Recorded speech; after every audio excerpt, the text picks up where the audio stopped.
Every year in the playoffs, there's always little storylines that emerge. In the Eastern Conference in the first round, we've got the Miami Heat versus the Milwaukee Bucks. Obviously, after the Heat knocked out the Bucks last year and went all the way to the finals, people are wondering if the Bucks can actually get over the Heat despite having such a superior record and appearing like a better team.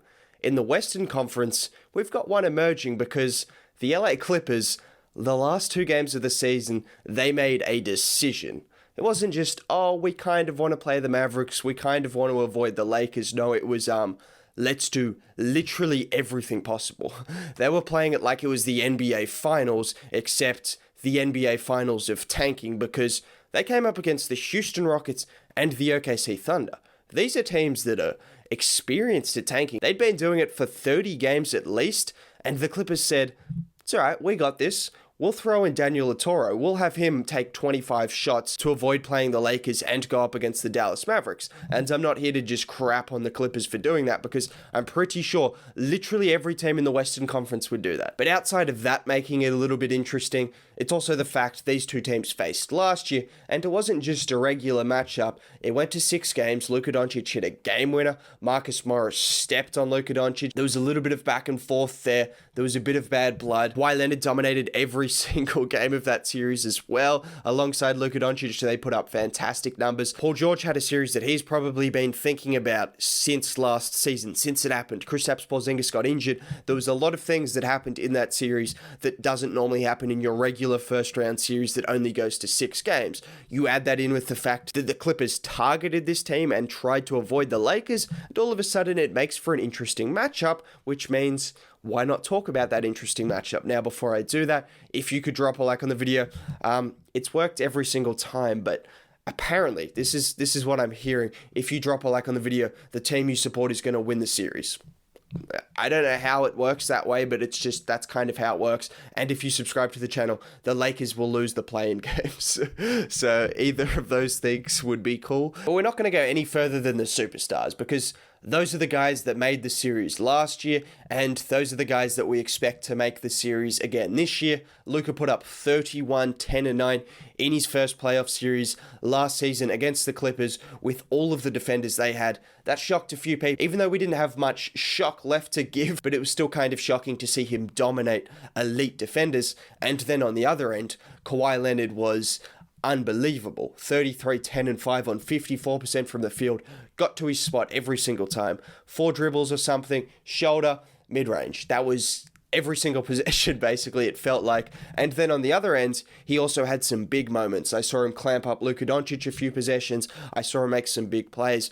I think he was the standout player in the series, and if you were to be a betting man, you would expect one of those 2 guys to be the best player in the series again. That doesn't mean, however, Paul George can't have his redemption series. If there was ever a series for him to put everything away well, the finals would be great as well, but this would be a good one, considering this is kind of where all of the madness around Paul George started, because this was his worst playoff series of his entire career. So he's going to come back and try to put it right. So I could see him coming out with a big series. And in general, Paul George is having a better season than he did last year. He's been more efficient. He's been more healthy, although he still has had some nagging injuries, and it's kind of tailed off his play a little bit, which is slightly concerning. He's still playing better basketball, and he should be better than last year. And hopefully he plays a nice complementary role to Kawhi.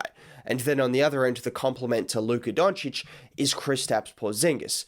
He's had a very, very interesting season, up and down, injury after injury. Kind of a typical Kristaps Porzingis season, unfortunately. But last year against the Clippers, at this time, he was dominating beforehand. He was dominating in the bubble, averaging 30 and 10, and then against the Clippers, in the few games he played, while injured, even in a couple of those games, he dominated as well. This time around, I think the Clippers are better equipped to defend Kristaps with Serge Ibaka, who's a little bit better on the offensive end than Montrezl Harrell. He can bring him to the 3-point line, to the mid-range, and that just means Kristaps can't do his best roaming around to the rim and trying to affect shots, which is where he's most effective as a defender. And then on the offensive end, I think Serge Ibaka is just a better matchup for Porzingis than someone like Montrezl Harrell. But on the other end, I would say the Clippers don't have those explosive guards that can really take Kristaps Porzingis out put him on an island and make him work or make him really struggle defensively. And just in general, looking at other potential matchups, areas of weaknesses that these teams might be able to find in each other.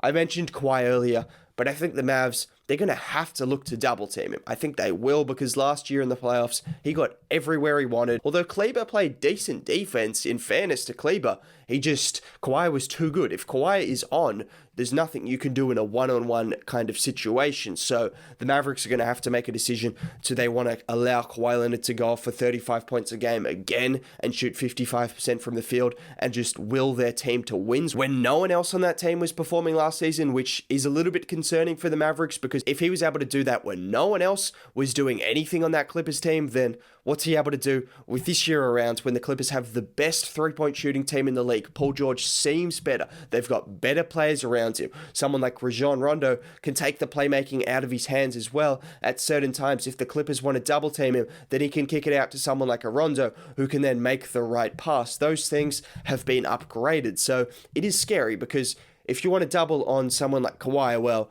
you're messing with guys like Marcus Morris, Paul George, who are shooting well above 40%. Even other guys, Reggie Jackson, all of these guys are shooting lights out from three.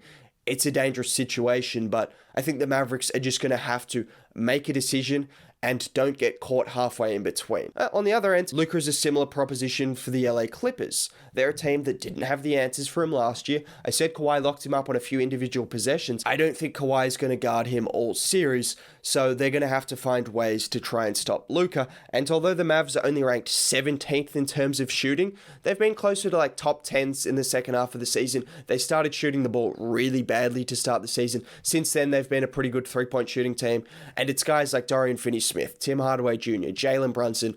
Those are the guys on the Mavericks side of things that need to stay hot. They've been good all season long shooting the three ball. Tim Hardaway Jr. has been a real spark plug. He's someone that's an X factor for this Mavs team because he's been incredibly good recently. So he's someone that could make a difference. He can create his own shot. He can get hot. He can go off for 20, 22 a game over the course of a series. And that could really change things for the Mavericks. Jalen Brunson's more of a steady guy who could take some of that extra playmaking off Luka's hands, some shot creation.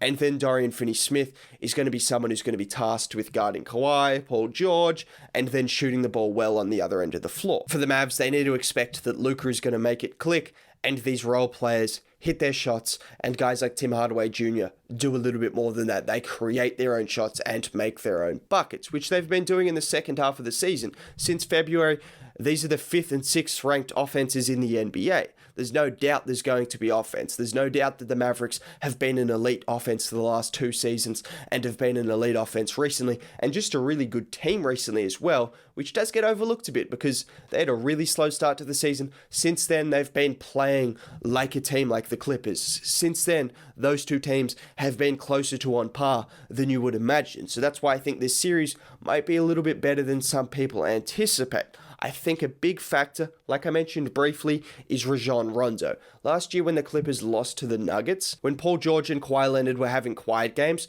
there was nothing for the Clippers to do.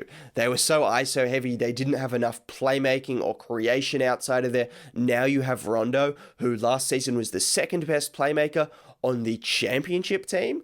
Now you've got him all of a sudden. That's a big difference.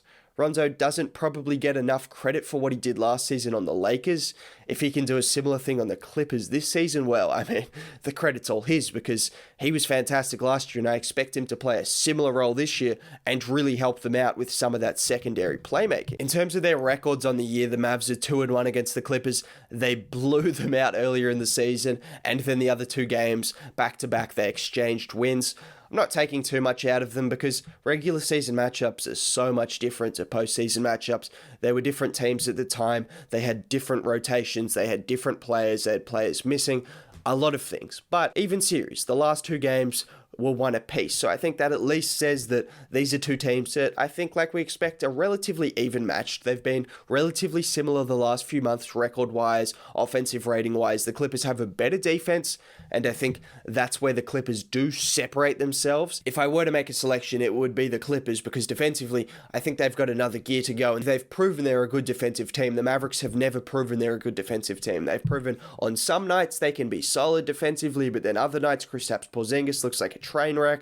Other guys look too small to go up against someone like Kawhi Leonard, and all of a sudden, they just don't look good defensively. On the flip side, the Clippers, when they're engaged, like they were last season against the Mavericks, when Kawhi Leonard is playing the best defense he can, there's just no one on the Mavericks side that is even remotely as good defensively as someone like Kawhi. Even a Paul George is probably better than the Mavericks' best defender. Rajon Rondo was really good defensively last season in the playoffs. They've just got a lot of defensive players that I think when it comes down to the time for them to get those defensive stops, they've got a lot more chance of doing it than the Mavericks. And then from the offensive side of things, I think the Clippers have just been more consistent this year offensively.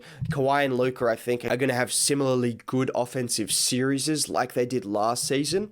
But then the other guys, Paul George should be a lot better than he was last year. He was terrible last year in the playoffs, and they still managed to win. Their shooting is a lot better, which does leave you with serious questions over whether you can actually double Kawhi Leonard, because you're doubling off on 45, 47% three-point shooters, and even Serge Ibaka can hit threes, unlike Montrezl Harrell last year. Lou Williams was a black hole last year. Rajon Rondo stepped up in the playoffs last year and will probably do the same thing this year.